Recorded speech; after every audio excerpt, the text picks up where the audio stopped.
so that night I went home and God informed me. He said, they're going to offer you something that's going to be hard for you to resist, but I need you to resist it because I have bigger plans for you.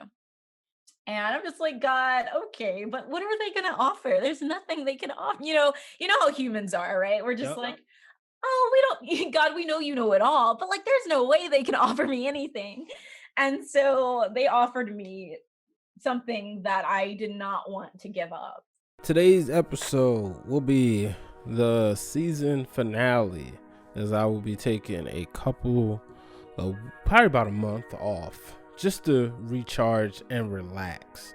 But I'm going out with a banger, as they say in sports. Today, I bring on a good friend of mine, somebody who I graduated from Morgan State University with, and I've had the honor and pleasure of watching her do so many big things, and that is the one and only Miss Ashlee Banks. Ashlee is currently the executive producer of the Roland Martin Show. She is also a journalist. She worked with RT America covering so many big stories. So today's episode, she comes on to share her journey. She talks about how she has listened and let God guide her through her career and why she's successful. So, ladies and gentlemen, sit back as we close out this season of Breaking Through Glass Ceilings with the one and only Miss Ashlee Banks. All right, ladies and gentlemen, on the line today, I am so excited to welcome a good friend of mine, somebody who is also a fellow graduate from the illustrious Morgan State University, Yeah. the one and only Miss Ashlee Banks. Ashlee, how you doing today? Yes, I am doing well, Brian. Thank you so much for having me on today. I appreciate this so I, much. I appreciate you. I know you've been really busy during these times. So, just getting, an opportunity to sit down and talk with you. I am so grateful. I got to ask you, when did you decide that journalism was for you and that you wanted to get into this field? Yeah, so that's a great question. When I was growing up, I didn't want to be a journalist. I was somebody who wanted to become an architect. I liked building things, but I also wanted to be an actress. I was in a lot of different plays, and I actually auditioned to be a part of a Disney Channel show, which was so much fun. But that's where my passion was. It had to deal with acting and building. So my whole goal was I'm going to become an architect. I'm going to have a degree in architecture, but I'm going to be an actress. So if the acting thing doesn't work out, I'll have something to fall back on. But when I was about 9 years old, my dad told me, he said that I was going to be a news anchor. I was going to be a journalist. And I was so disgusted, Brian, completely disgusted. I'm like, I do not want to be one of those people. I just thought that the job consisted of like older people and they were boring and they wore suits and they just told stories. And like, that's not the life I want to live. And so then, you fast forward to my last year in high school when I'm applying for college. I'm filling out the application, I'm writing my essay, and it was so last minute. I'm like, "Wait, no. I don't want to apply to be an architect. That's not what I want. I want to tell stories." And so without having any background in journalism or writing or anything like that, I decided to apply for journalism. It was such a switch. I felt like it came out of nowhere. But when I started attending Morgan State University, I obviously was taking journalism classes and I knew that was the right fit. I knew that I had made the right decision. So to answer your question, I didn't know that I wanted to be a journalist until I was about 17 years old, right? Until I was applying to college. Yeah, I think that's amazing that your dad had the foresight to see well ahead of time and see Right. like, and obviously he he knows what he's talking about. He know his daughter, and he saw success way before you did. Did you still like, is acting something that's still something you want to do? So what's funny is I guess once I became a journalist, acting was something that I still have an interest in, but it's not as, I would say, it's not in the forefront for me, like being a journalist. Being a journalist is not just a job, as you know, Brian, it is a lifestyle. And if I ever were to, let's say, act, I would only want to be a journalist in a movie or in a show. I wouldn't want to compromise my position as a journalist. And what I mean by that is I would never want to take on another role of some fictional character where the character is doing something that could make me in real life look bad. And as a journalist, it's bad enough with Trump being president right now, where people believe journalists aren't telling the truth, where everything is fake news. So I would never want to do something or fill a role that would compromise my position or my credibility. But I have, over this past year, I did some extra work, which was kind of cool. I was in Wonder Woman 2 that hasn't been released yet. It's going to be released at the end of this month. I believe it's Christmas Day. And so I was in a really cool scene with a gal, and I really enjoyed that. And I did some other things with that movie that just came out. It's HBO Max, Charm City Kings. I did some extra work with that and some other shows that haven't been released yet. So I don't want to mention the show's names just in case, contract purposes. But for me, I think that fulfilled my hunger for wanting to be an actress because I didn't have any lines. I was basically background, but I was able to be on set and still have that experience of being an actress without compromising my position as a journalist. And so I really enjoyed that. And I thank God for those opportunities because they really came out of nowhere. I didn't have to apply for them. People just reached out to me to fill the role. So I really enjoyed that. But I would have to say that I am very passionate about being a journalist, and I don't miss the part of me that could have become an actress. Yeah, you can see your passion whenever you're telling your stories, or when you're on Instagram or Facebook, and you are, just like in your Insta story, and making your posts. You can see the passion that you have for this business, and I absolutely love it. I think it's cool. Now I got to watch Charm City Kings. It's on the to watch list. I just haven't gotten to it yet, Okay. but I haven't watched it either, to be honest, Brian. I haven't seen okay. it. And now you said Wonder Woman. I'm probably one of few wrestling fans that wasn't a comic book fan. So Really? it's the weirdest thing. I don't know. So shout out to my good brother Corey, who's from DC. I asked him the same thing. He was like, "Nah, I was just into wrestling." But you obviously a lot of my friends.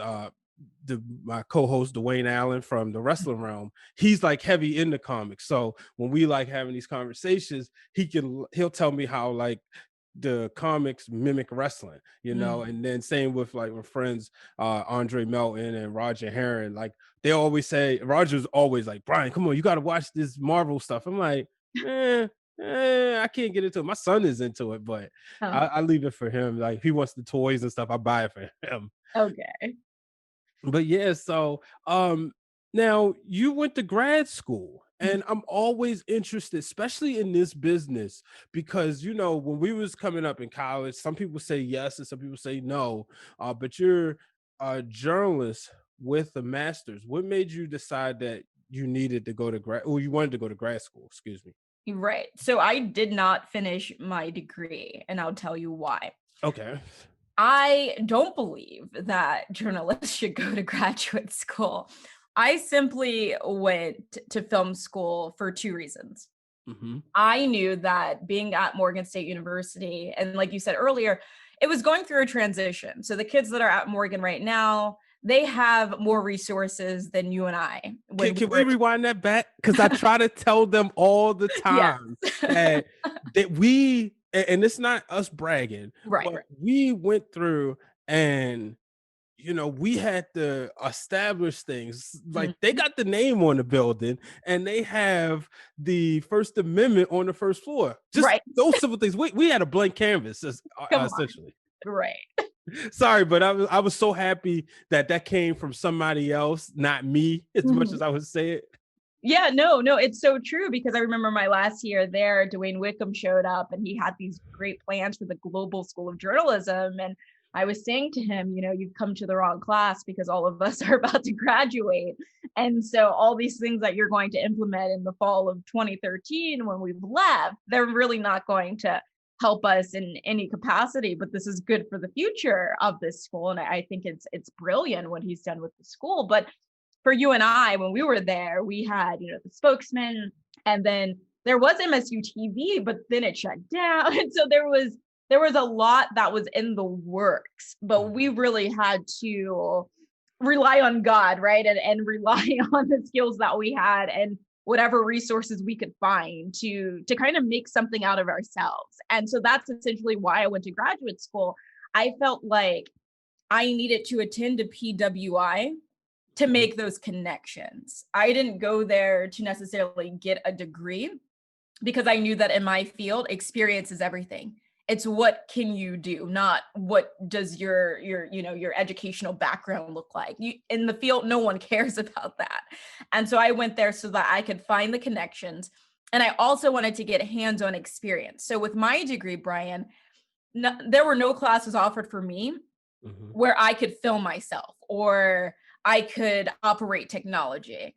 And so I did learn on my own how to edit and I learned how to shoot video, but I wanted to go to American University and I went there for their film program, their graduate film program, so that I could learn how to do those things. I wanted to be a backpack journalist so that if I'm ever out in the field, I know how to shoot my own film, I know how to edit. Obviously, I can write, I can deliver, but I wanted to know how to do all these things, obviously, to make me more versatile whenever I was applying to work for companies. And so within like the first semester, I was able to land a mentor at the Fox News channel. And I ignored the Fox News channel part and I just took it for what it was. He is an on-air personality who's a parachute correspondent. So he travels the world. And that's what I want to do essentially. And so it was nice having him and he helped me to work other places while I was at AU. And so not just through him, but through other people, some professors, because the luxury of going to AU, a lot of those professors actually still worked in the industry. So they had really great connections. And so they were able to like open doors for me to build my portfolio, to build my network, right? Mhm. And so once I felt like I got what I needed and I landed one of my first gigs, like first on air gigs, I left because I got what I needed. And it's funny because my family didn't understand at the time. And I said to them, getting a job in this field is more important than me spending time in school. I said to them, your careers are different. You guys having a master's in your career, having a PhD in your career will earn you more money, will get you a higher position. But that won't do anything for me in my field. They don't care if I have a master's. And so when I left, and the other people that were still there, when they finally graduated, I had to show my family these people still don't have jobs. And I would have graduated in 2015, it's 2020 now. They still don't have jobs Oh, wow. in the field. And I'm talking about the people who got masters in journalism and the people who have masters in film. And so I had to explain to my family, my field is much different, much different. It's a skill based job, has nothing to do with your education. And so that's why I went to the American University to learn skills and to network. That was one of the things you brought up, Mr. Wickham, Mhm. and I always. Uh, I would keep it real on here. A lot of people, he didn't make a lot of friends because he wanted to make this transition. Right. So he made some enemies in the process, but I saw the vision, just like you saw the vision. Right. And, he's, helped me out tremendously. Obviously, for those who do not know, he is one of the founders of the National Association of Black Journalists. Mhm. And one of the big things he did was change the one of the broadcast majors to multi-platform major. So it's multi-platform production. So when you say like you just really emphasize that you didn't learn you didn't get the technical skills in the classes. You know what I mean? And that was a big thing that was missing. But when you went and you got those skills, did you find yourself having a deeper appreciation, and I should say a deeper understanding of how to do the job on air because you were editing your own stories? Well, let's say, are you talking about in school or Yeah, in in my career? school and eventually in once you got into the field. So in school, because I was doing film and video, Mhm. I essentially wasn't operating as a journalist, if Okay. that makes sense. So it was more so theatrics, right? And I got to do acting and all that jazz. But if I would have joined the journalism program, I would have had the opportunity to deliver and edit. But the journalism program was full time and I wouldn't have been able to work. So at the time that I was going to AU, I was also working at WEAA as the evening on air news person throughout the week. And so I wanted to make sure that I could go to school and work. I didn't want to be that person who was just in school and not working. And so I guess to answer your question, when I entered the field, when I entered the career of being on air, I did. I had a deeper appreciation for what others did because I never worked local news, so I never had to go out there, film myself, and edit. All I have to do is really just write my script, come up with the elements, and show up on camera, which has been lovely. But I do have a deep appreciation and I have an understanding of workflow because of what I learned at AU, coupled with what I learned at Morgan, of course. But I know some people who I would say berate, right? The photographers, they berate editors because they feel because they don't have an understanding of the workflow, right? They don't have an understanding of how long it actually takes to set up the camera, to get the great shot, to edit the film after you're done. And so having that knowledge, it helps me to be able to work with my colleagues to give them enough time, but also to help them to do their best when it comes to, let's say, editing a package or an interview or a live shot. So, yeah. Oh, okay. Now you went to NPR as a morning news anchor. You talk about that experience. Yeah, so working so it was like evening news.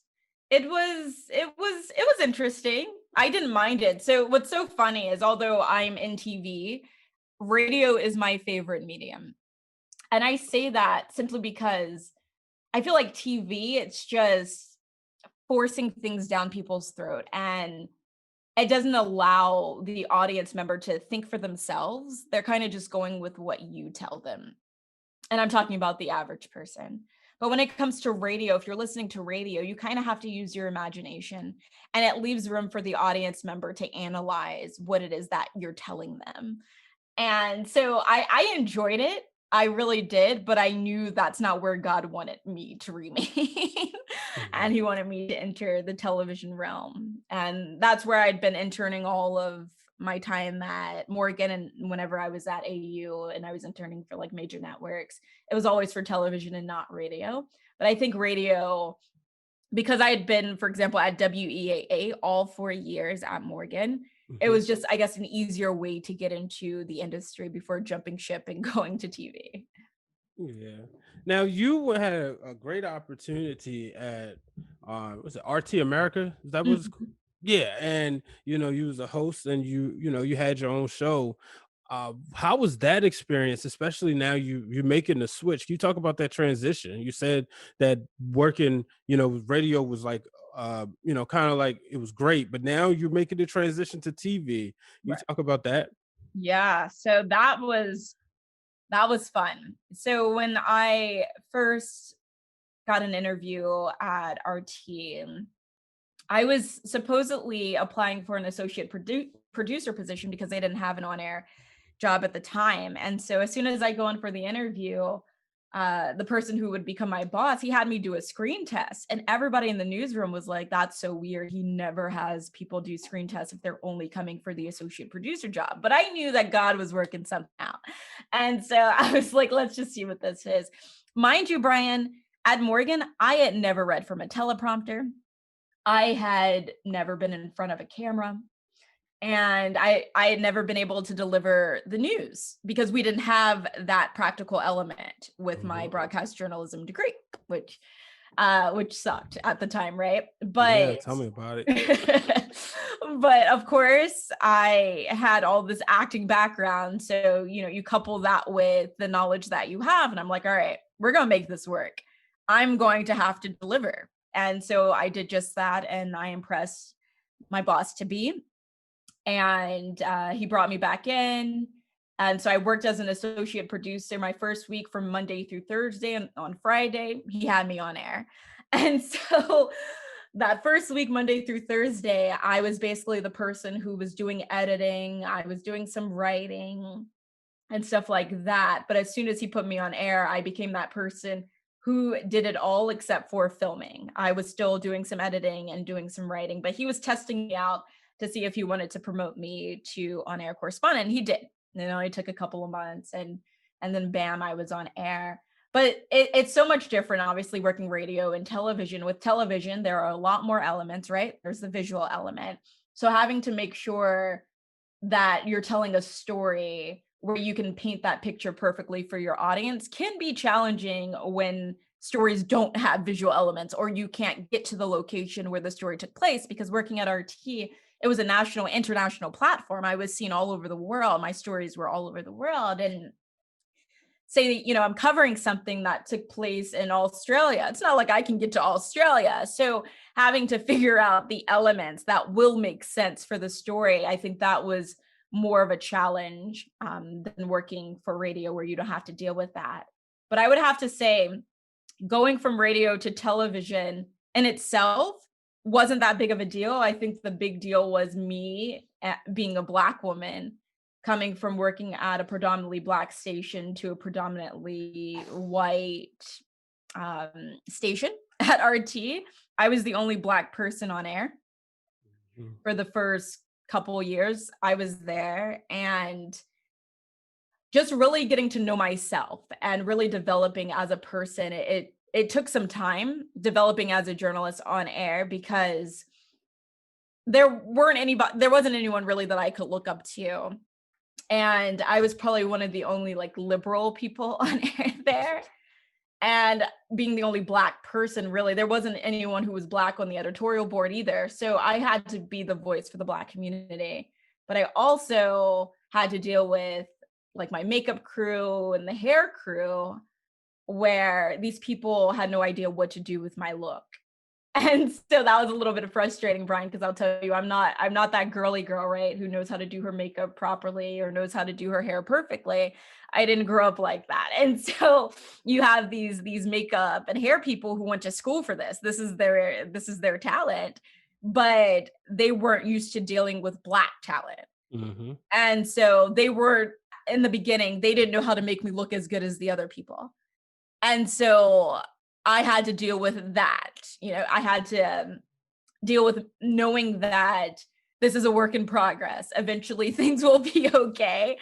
And I know you're not a woman, Brian, but like being a woman and being on air, you want to look your best. And if you feel like you don't look your best, sometimes you can underperform. But I had to push through not looking my best in order to do my best on air, regardless of how I looked or what was going on in the background. But eventually they got it right and they hired people who knew what they were doing. And I was so thankful for that. But there were a lot of struggles there. But overall, I do thank God for the experience where I was working with RT, but as you've seen, their programming changed drastically, and it was time for me to get out of there. Yeah, before we get to you leaving, one of the things that I admired watching you was how you covered a lot of the police brutalities. Mhm. It's unfortunately so many people to name, and and just in your time there, it was a lot of cases. And how working with you being one of probably the few liberals, how did you manage to keep your mental health in order? Yeah. Yeah, that's a great question. So I think I leaned a lot on, other than just praying to God and talking to him constantly, I leaned on my friends from that were like outside of RT. And then I made a couple of friends within RT that I confided in and spoke to about these situations, because there were people at RT who just didn't understand. They didn't get it. They thought, they bought into the victim blaming, right? It's like, Mhm. well, if they weren't doing this, maybe they wouldn't have been shot, type of thing. Like they didn't see it that much of a big deal. And so that too was frustrating. So just knowing that I had an outlet of people that I could speak with, that really helped me a lot. Because as a Black person covering this stuff, of course, I felt like some of the victims could have been family members, it could have been a sister, it could have been a cousin, a brother, my dad, my mother. Mhm. And so I took these cases seriously. These weren't just me writing a story and just delivering it. Like I'm passionate about injustice, racial injustice, and helping to change what's happening in this country, and what has been happening in this country for a very, very long time now. And so when I would hear snarky comments or have to deal with certain colleagues who just didn't get it, instead of continuing to convert them, I just would have a good outlet of people that would keep me grounded, but also understand it. And we could vent to one another to get through what was happening, depending on, the situation. So, yeah, Yeah, that's one of the things a lot of people really don't understand, that what we have to go through. They just say, "Oh man, somebody else got shot by the police," and they don't take into consideration that we do think that could be somebody we know. right, I would never say I've been a victim of police brutality, but certainly racial profiling. definitely. Even with my kids in the car, Mhm. and it's one of those things where you got to think harder. Like the police pull us over, the first thing we think is we just want to make it home alive. Right. Somebody else, they just thinking, I just don't want to get a ticket. And Mhm. that's a big difference. It's like, I'll take $1,000 ticket as long as I can make it home alive. Exactly. Exactly. What was what was the moment that you knew it was time to go? Yeah. So God was nudging me and he was telling me that it was time to go. Hmm. He told me, I guess it was around the time, I think this was closer to like 2017, 2018, when Trump, he had won, and the DOJ was investigating to see if RT had anything to do with him winning. And so while they were investigating, they made RT register as a foreign agent. And I didn't like that, because I know I had nothing to do with Trump winning. You've seen my stuff. I'm not even close to being a Trump supporter. And I just didn't like that, and I didn't want that blemish on my record. And so I know a lot of prominent journalists, and they were reaching out to me and they were telling me that I was a really great journalist, but if I stayed there, it wouldn't be good for my career. Hmm. And so I knew it was time to go.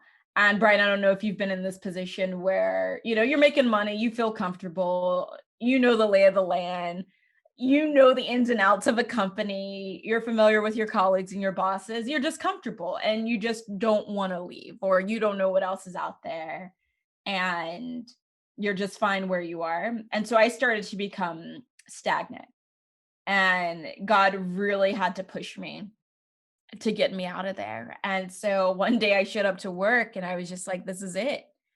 And I left, and it was insane.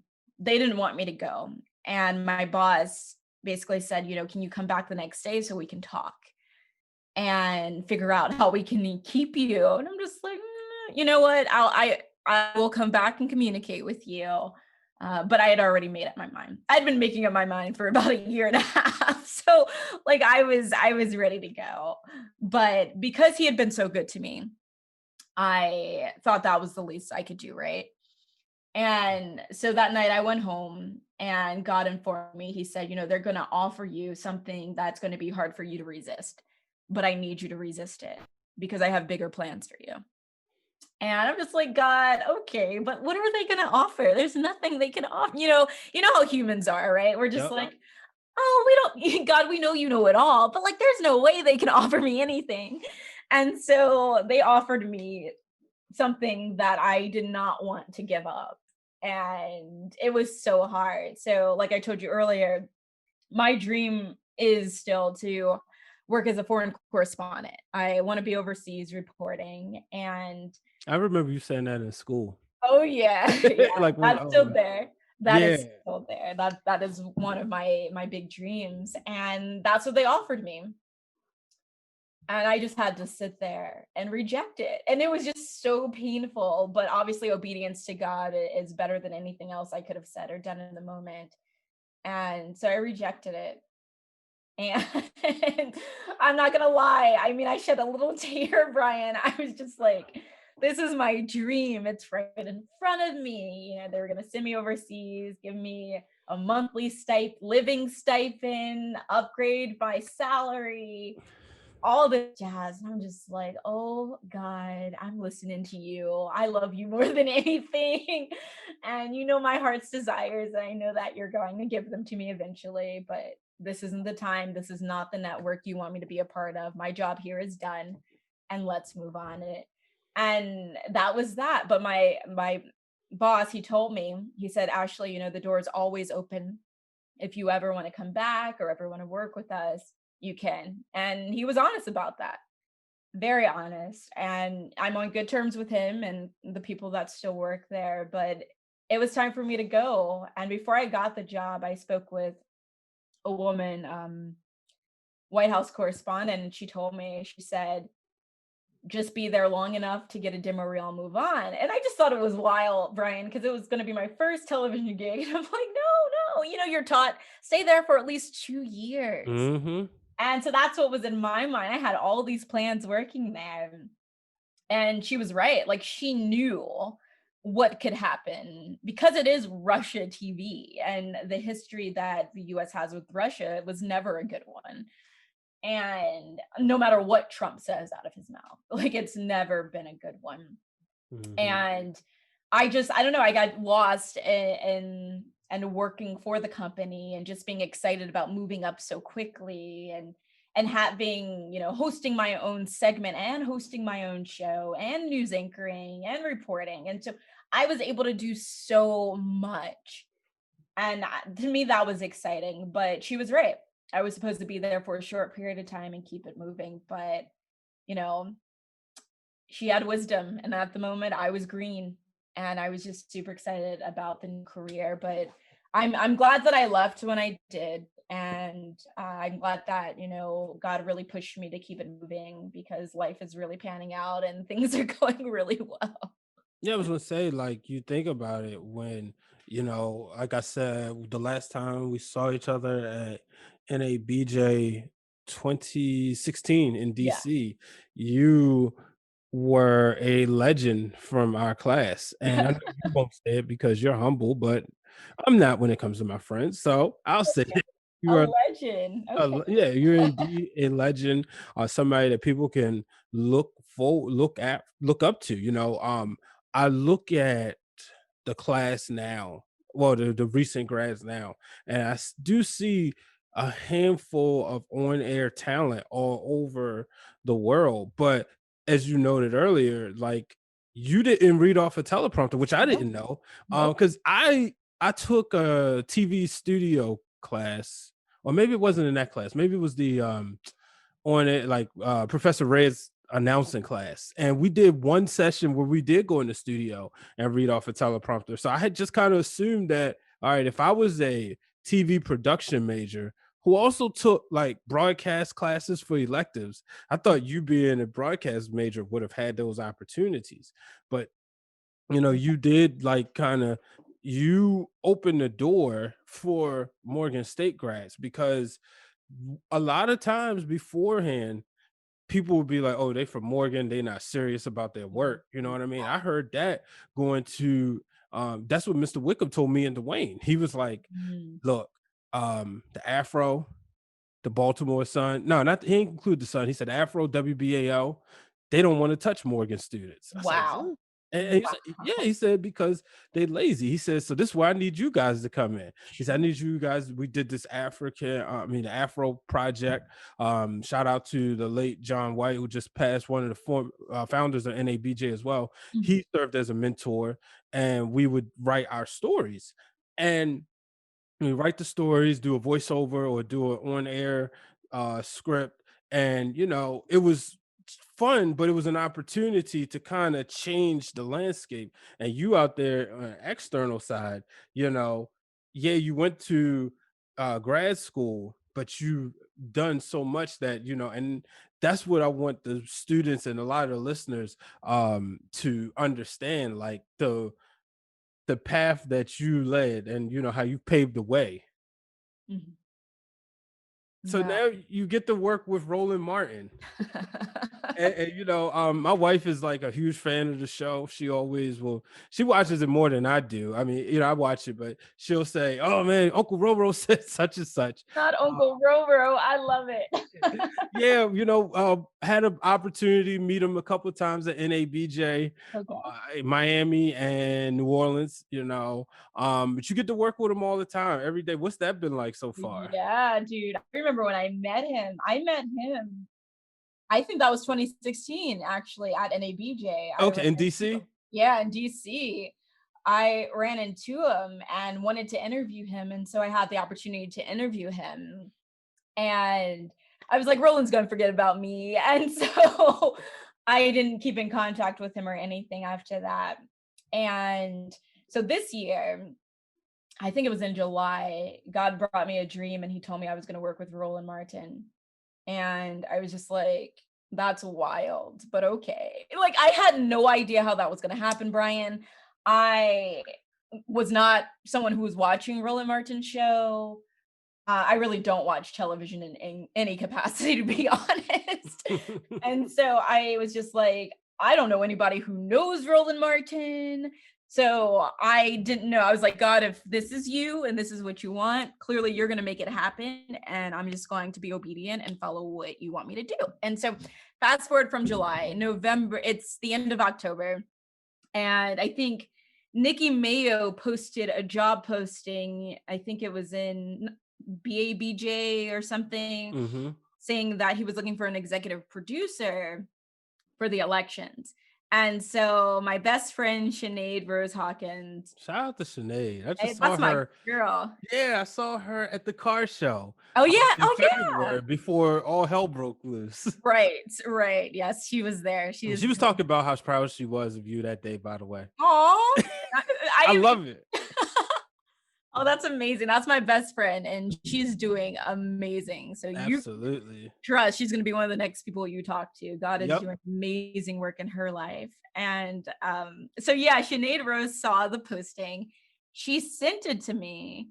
And I was just like, executive producer. I was like, I'm an air person. I produce for sure, but I've never been an executive producer of any sorts.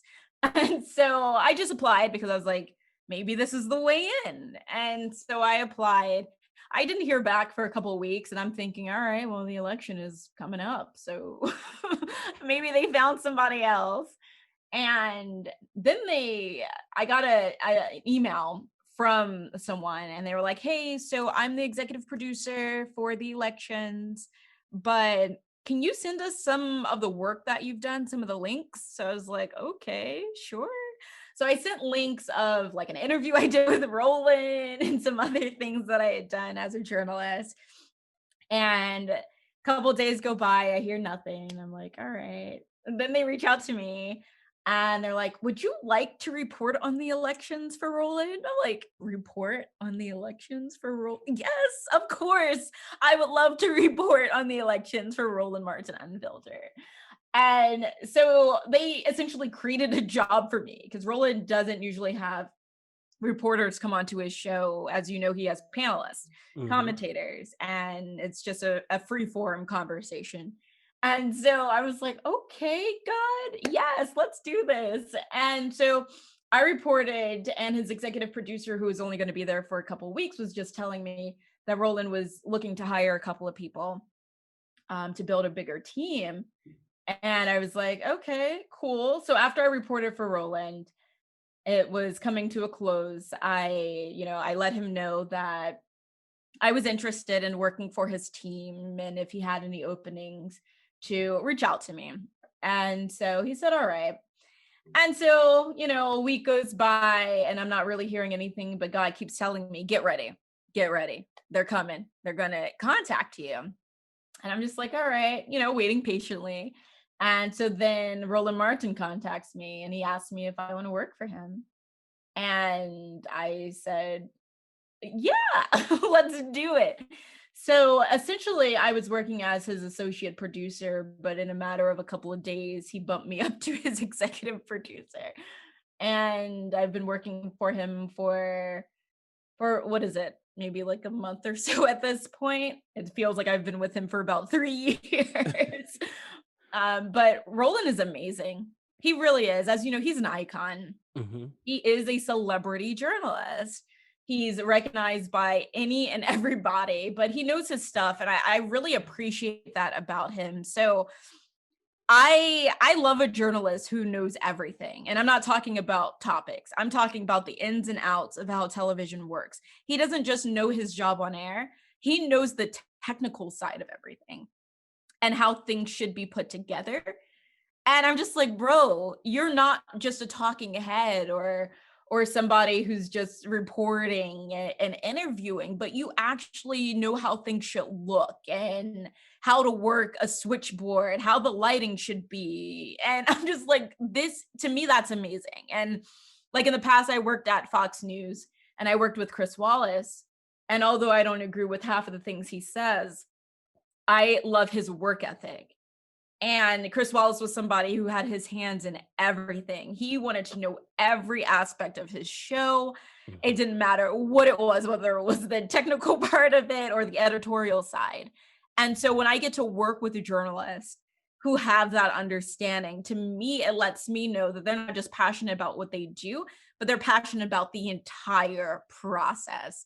And so working with Roland, I'm in constant contact with him, right? We're talking every day. Right now, he's in Georgia covering the Senate runoffs. And so he's extremely busy, but I literally do everything I can to make his show the best that it can be. And to put in what I've learned over the last 11 years working for different networks around the world, how to make his show a better internet show. But he has a really great following. You said your wife watches the show, but he has so many fans, so many loyal fans who really care to get their news from him. I have people that reach out to me on Instagram who say that he's the best in business when it comes to understanding Black news. And honestly, he is. And I'm not just saying that because I work for him, but being someone who did cover obviously race relations when I worked at my previous network, there aren't that many.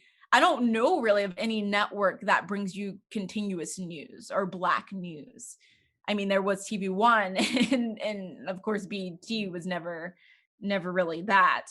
But I do respect what Roland's doing. He's really trying to be the voice, or he not trying, he really is the voice for the Black community. And I greatly appreciate that. And I'm more than thankful to have this opportunity to work with him.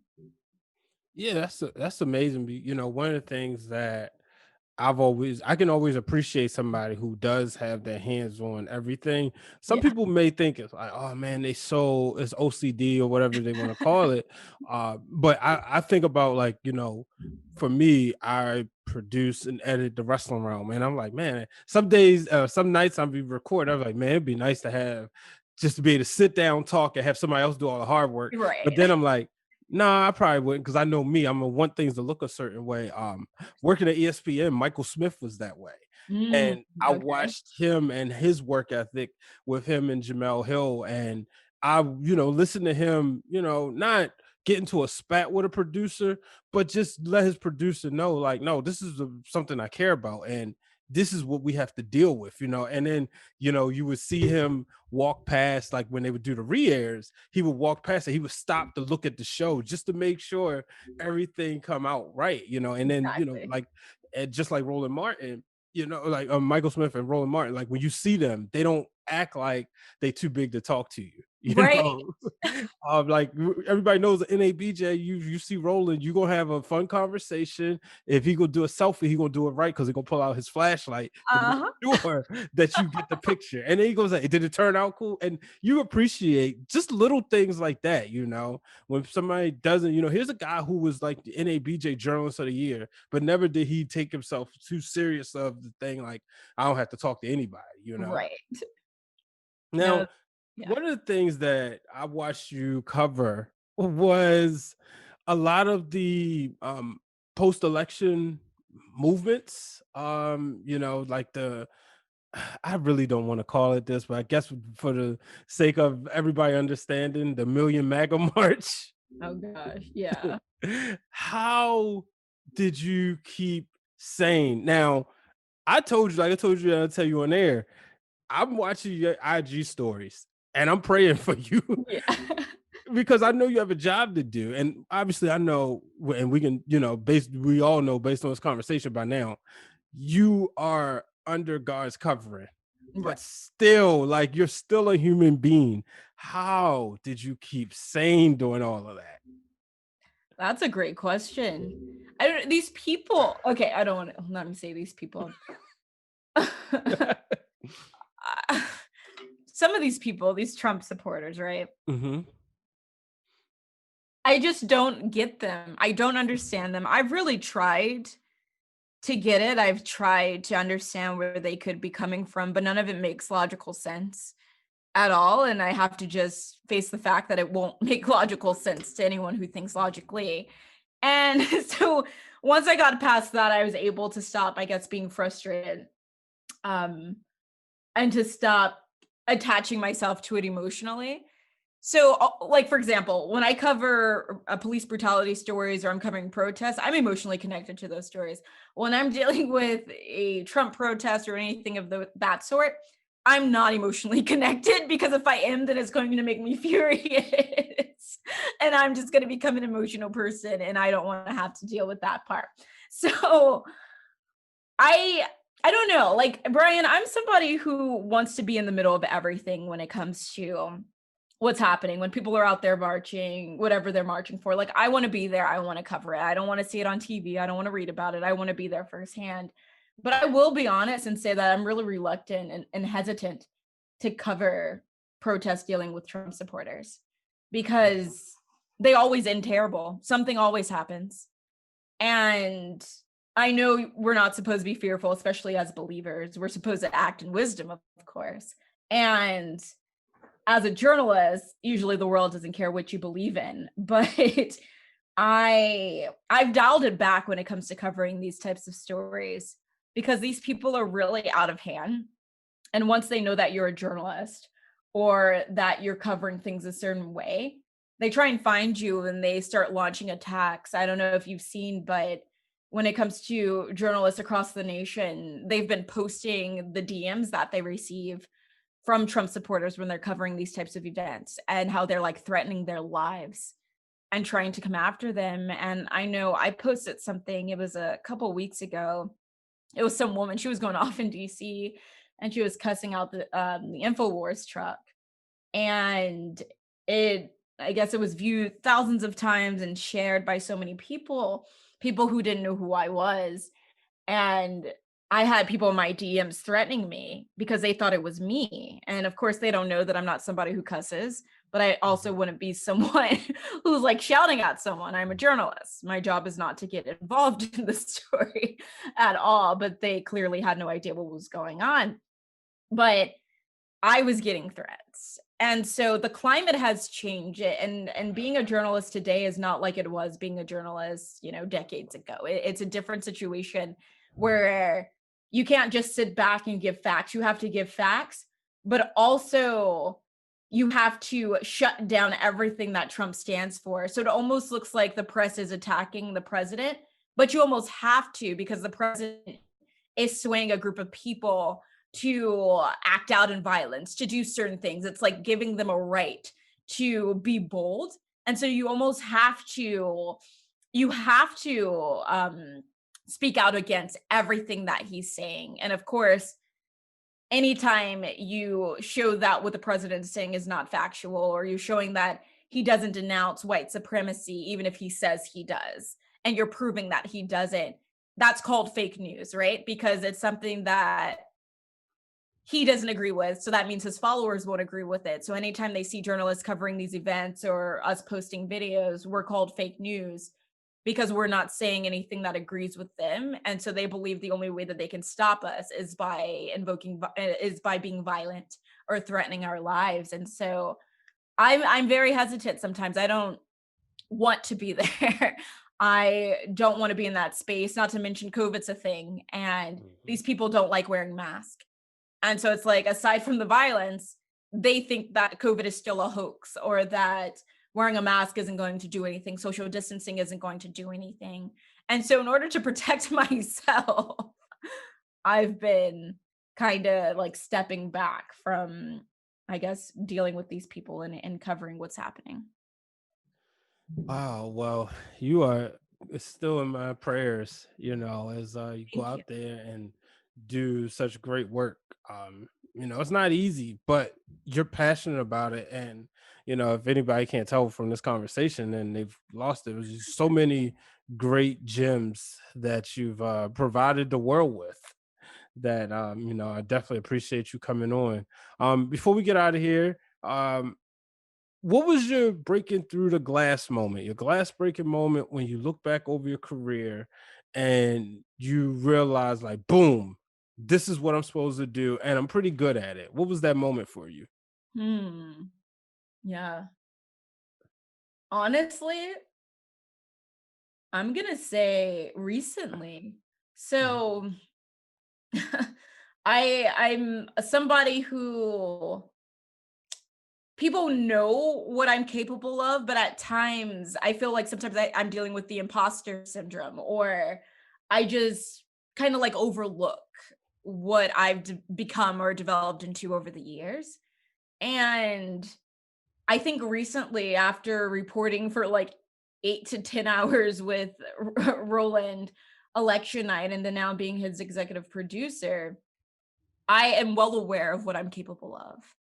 I know my worth, right? And I know that the skill set that I've developed over the years have helped me to become a better journalist and to be able to fill the role as executive producer.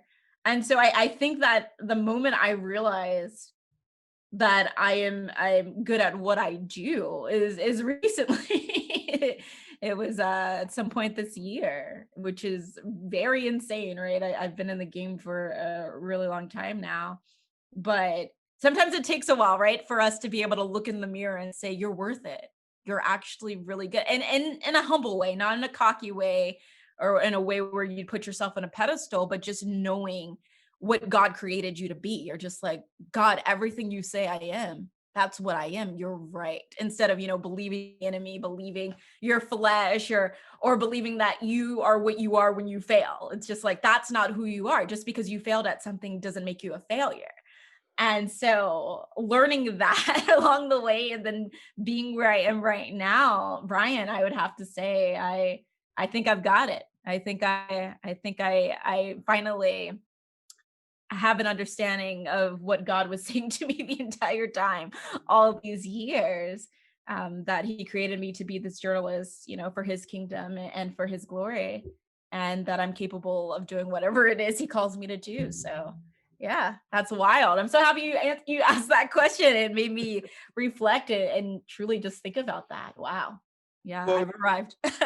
you have you well, I told you you arrived a long time ago, but I mean, you've gone to so many levels, and I am just honored and appreciative to be able to call you a friend, to be able to, reach out to you. And I'm excited. I'm gonna be excited for the day you tell me that you're going to, become the on air correspondent, for whether it's for Roland Martin or for somebody else.